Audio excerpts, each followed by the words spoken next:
Hi. Today we talk about the recall. One of the main problems, which exists in the management of the dog is that of the recall. That is, whenever we leave the dog free, from the moment we call him back, he does not come to us. Here you are. Now I will tell you 4 tips, with which to teach the dog the effective call. The reminder is synonymous with the end of freedom. The problem originates in the fact that, whenever you let the dog free, at a certain point, you decide to call him only when there are situations to be interrupted. The dog independently manages the spaces, interactions with other dogs. So, at some point, you decide to call him back, and then you tie him up and deprive him of the possibility of continuing to do what he wants. Or, after a free walk, the moment comes when you have to go home. Consequently, you call him and tie him up. This in the dog is a negative association. It is a synonym of end freedom. If you try to watch 2 dogs playing with each other, the call works like this: the dog lowers, turns his head, and walks away. This, in part, is the invitation to play, since it lowers, but since it goes away, it tells him, "Follow me, come with me." Here are 4 tips, with which to improve the recall.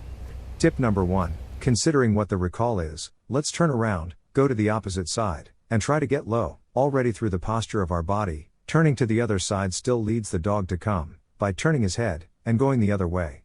Try to think about the function of the dog not looking at you. That is, he is thinking of something else. As you turn around, he feels emotionally that something is changing. That is, you are moving away. Tip number 2. From the moment the dog arrives, give the dog a treat, and above all let him go back to doing what he was doing. Try to think of the dog barking behind a net, interacting with another dog, playing, and at that moment when you decide, you turn your head, and walk away. And since the dog comes to you, even for a second, give it a treat, and let it go back to doing what I was doing before.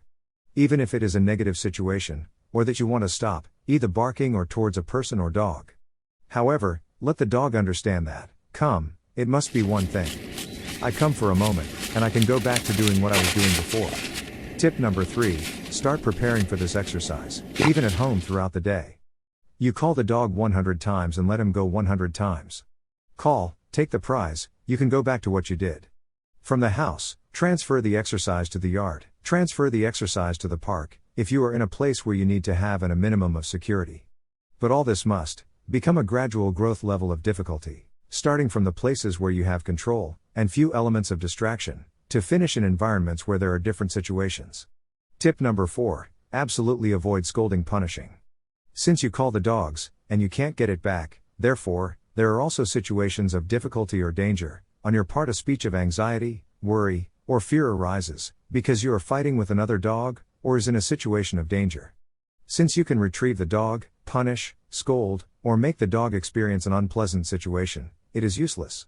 It is certainly a situation to avoid. Always look at that everything we try to propose to the dog, and when it comes above all to educate, teach the dog a series of rules, which can make him feel good, and together with us.